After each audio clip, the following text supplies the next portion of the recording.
हंसने लगा। फिर टिड्डे ने कहा, ओहो चींटियों, तुम इतनी मेहनत क्यों करती हो? मुझे तुम्हारे ऊपर दया आती है। तुम मेरी तरह नाचो, गाओ, खेलो, कूदो, अभी तो अनाज जमा करने के लिए बहुत समय है। टिड्डे को पता नहीं था इसके बाद बरसात और बरसात के बाद ठंड का मौसम आने वाला है। फिर चींटी ने बोला कि नहीं टिड्डे मासी, तुम्हें मेरी मदद करनी है तो करो, वरना फिर मुझे मेरे हाथ पे छोड़ दो। तुम्हें मेरी मदद करनी है तो करो, लेकिन मैं तुम्हारे रास्ते पे नहीं चलूंगी। तुम जो कर रहे हो वो गलत है। तुम्हें अनाज जमा करना चाहिए। ठंड के मौसम में पेड़ सूख जाते हैं, तुम क्यों नहीं समझते? टिड्डे ने कहा, नहीं चींटी, मैं तो अपना नाचूंगा, गाऊंगा, खेलूंगा। तुम्हें मेरे ऊपर कितनी दया आती है, मुझे उल्टा तुम्हारे ऊपर दया आती है। फिर चींटी उठकर पीछे मुड़कर चली गई।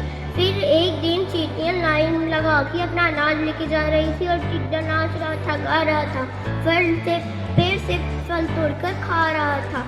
फिर गर्मी से बरसात का मौसम आया। फिर बरसात से ठंड में पेड़ सूख जाते थे और फिर टिड्डे के घर में कुछ भी खाने के लिए नहीं था।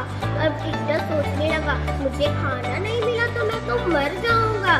फिर टिड्डे को एक जगह चींटियों का घर दिखा।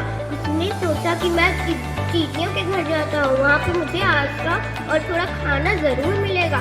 टिड्डा वहाँ पे चला गया लालची बन के, क्योंकि उसने सोचा था कि मुझे वहाँ पे खाना थोड़ा आराम मिलेगा।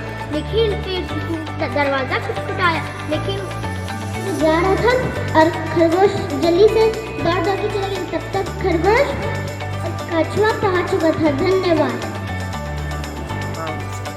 इस कहानी से क्या सीख मिला?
का घर तोड़ कर जाता था। एक दिन चींटियों को बहुत गुस्सा आया और हाथी के सूंड में घुसकर उसको काटने लगी।